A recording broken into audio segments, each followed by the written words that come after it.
What's up, YouTube? So, you want to know about the Shorty Cummins? I'll tell you a little bit about it. It's an 04, it's a 2500. I shortened the frame. I used a 06 Dodge Ram quad cab short bed. I used the rear half of the frame butted up to this cab. A lot of modifications there. It was pretty straightforward, as I didn't have to move any mounts. I didn't want to use the rear frame of the long bed because I would have had to move all the cab mounts. I would have had to move the bed mounts. I had to shorten them. Just a lot to do. So I bought another truck, a parts truck, and I've been using actually quite a bit of parts off of it to make this one how I wanted to make it. But that's an 06 rear end quad cab 2500. I put it onto my 04, which are the same frames. I had inserts made that go inside the frame rails to center it as I was cutting the frame out in sections to get it perfectly aligned. So I had inserts made, they're about 12 inches long. I think they were 10 inches high. They fit snug in the frame. So once I got those made, I put them in. It's about 5 inches on each side of the frame. Got the frame all lined up perfectly. I set a junk bed on the frame, made sure that it would, the body lines are all lining up. And they lined up pretty damn good. So from there, we measured, made sure everything was in par as far as the wheels and everything was straight. And then we started welding. Once I got it all welded, I took everything back off. I pulled the cab because I did not want rust on this truck. I wanted a clean show truck that I could build into a street truck. And I live in here in Michigan, and so we get salt, we get snow, and pretty much any vehicle you find here in Michigan is rusted out. So I found this cab. It's off of an 05 Gasser 1500 Hemi, two-wheel drive. It was in Tennessee. The lady wanted, I can't remember, I think $1,500 for it. I offered $1,000. The engine didn't run, but there is not a speck of rust on this truck. There's nothing. The underside of it, I'll show you here in a little bit, is spotless. So I drove down to Tennessee in one day and came right back with this truck. So when I pulled my cab off, I swapped this cab, the bed, the bumpers, the grill. I mean, everything off that truck was swapped onto this truck. After I did that, I learned, it's my first time doing anything like this before. I've never done a frame, cutting the frame. My buddy welded it for me. Shout out to Steve Voles. CC Garage is his YouTube account. But he's been here helping me. I had a couple of buddies come over here and help me get the body lines all lined up because that was a bitch to do myself. Everything lined up perfectly on this truck. Let me show you some of the welds we did on it. So if we walk over here, you can see where we did fish plates. We cut the frame out and then we welded in fish plates, and there's inserts in there. So there's, it's way beefier than the stock suspension will ever be. It's on both sides. So if you come over on this side as well, yeah, fish plates, which I believe these were 12 inches. So there's 6 inches on each side. We got holes cut out the center, welded, and then all around the sides, top, bottom. And then over here on this side frame rail, same exact thing. And then on the outsides, same exact thing. I just cleaned it up, sanded it down. I just sprayed some spray paint on it to clean them up so they wouldn't rust. But looking at the bottom of this truck I got, I mean, it's spotless. There's not a speck of rust on it. The original rear frame from the 06, that was pretty rusty. I did the best I can to clean it up, but it was pretty bad. So I went with the Bilstein shocks because I lowered the truck. I pulled out 2 leaf springs, all the spacer plates, and the overload spring. So that dropped me pretty much 5.5 inches in the rear. And then I also went with 2-inch lowering shackles. And that dropped me, well, I think it's about 6 inches total length of what I got dropped in the rear. I had to order new U-bolts because the old ones won't fit. What else did I do? I had to have a custom drive shaft made, as the old one was 16 inches shorter. So I think this 43 inches in length, if I'm not mistaken. It's pretty short. I have an aluminum drive shaft that I was gonna use, but they said the aluminum probably wouldn't be strong enough for what I wanna do. I'm building this truck right now. So I got the second gen turbo kit coming for it. I went with the S300 series. It's a 663 billet turbo with the second gen swap high mount manifold.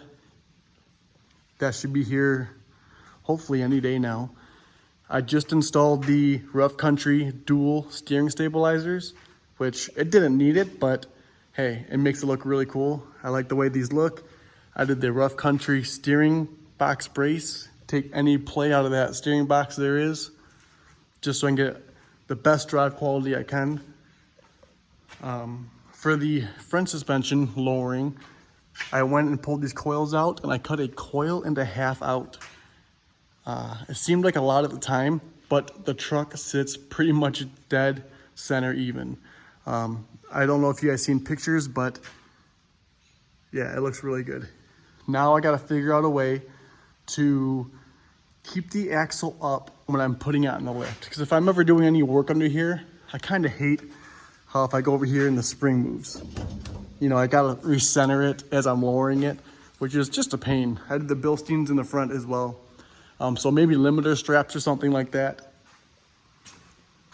What else did I do? I did 20 by 10 hostile wheels, negative 19 offset with the Nitto 420V tires. I just love the way these tires are. I love the offset. I wish I bought these used, but they're pretty much brand new. I got them off Marketplace. I wanted to go with 305 or 305/50 20s, and these are 305/55 20s, which come out to 33.1 inches. But I wanted to do 30 or 50s, which are 32s. But I mean, once these are gone, I've been doing a lot of burnouts with them. I'll do the 50s on it, so they're 32s. That way I don't have as much rub when I'm turning. I can pretty much still turn the truck in a full circle without having any rub. It's just, I don't know if we can see it.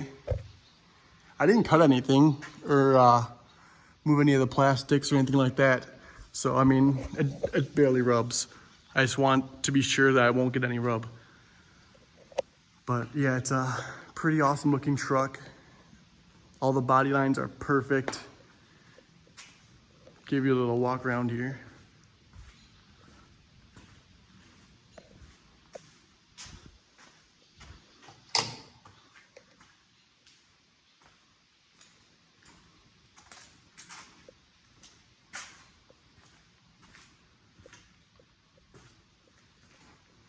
I'm looking for a SRT 10 hood. I do want to do that upgrade, make it look sweet. I'm going for like a really sporty look. This body does have its little dents and dings, but I didn't really care about that. I was more concerned about how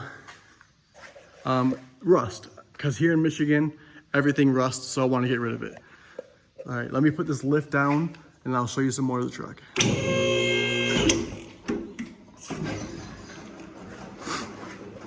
For the Bilsteins, I think I did the 5100s. I don't have the part number on hand, but I will add it into this TikTok if you guys are interested in that. I'm just gonna try and show you how low she sits and how level she sits.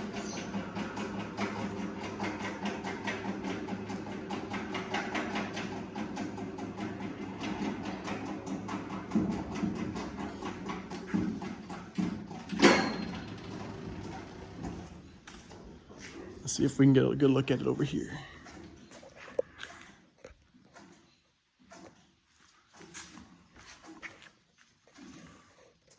There we go. As you can see, it's pretty much dead center. If anything, the rear is still up probably an inch, but I don't really notice it too much. the truck. Let's see on the inside. I didn't really do anything. I swapped all of my interior out of it, of my white cab, because mine was a lot cleaner. Oh, I also did the window tint, because when I bought this truck, the rear window was blown out of it. So I drove home from Tennessee to Michigan with no rear window, and the front window was cracked up. So I had 2 new windows put in that. And then the next day, my buddy came out and tinted them. I went with 5% on the rear and 35% on the front and 20% on each side. The truck now has, I think it's 149,000. 149,000 miles.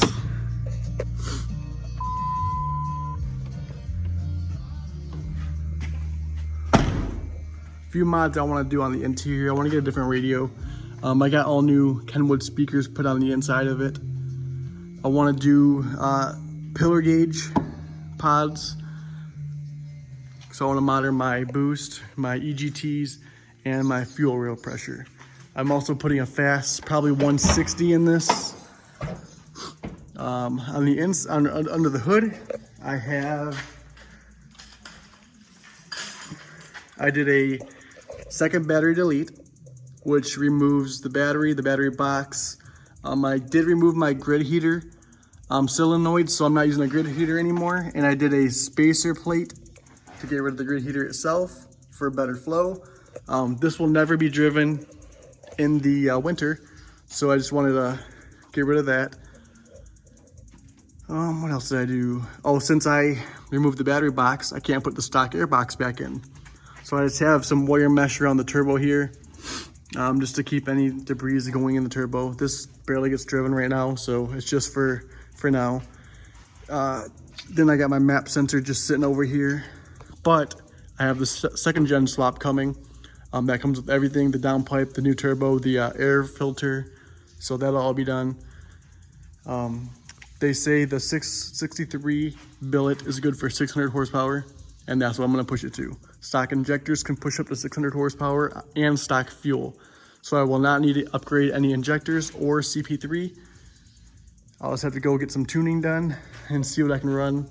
But right now, everything is stock on the truck, besides, you know, the outside.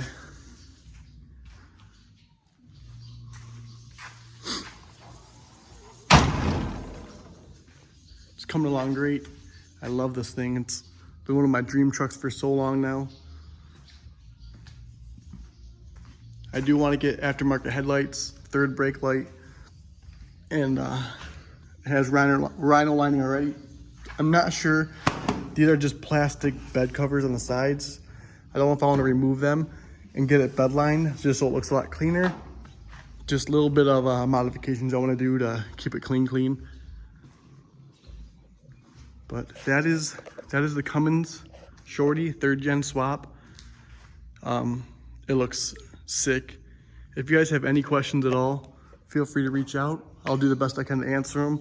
This build took me probably 30 days. I was on it every single day. And I know pretty much everything you gotta do. I had to swap out keys because when I bought this one, I had the black key, didn't have a programmed key. So I had to swap out the immobilizer. I had to swap out the transmission shift cable. I had to swap out, what I had to do, swap out, oh, the gas pedal's the same. This was a 2-wheel drive truck, so I had to cut a hole in the floor to install the 4x4 shifter. That's pretty much it. The body, everything lines up perfectly. I didn't hook up the AC because when I was lifting the old cab, I ripped one of my AC lines. So I'm trying to get that fixed. I need 2 new AC lines and a condenser, but then I'll have AC running. But for now, it's just a 6-cylinder. That thing got a Hemi in it.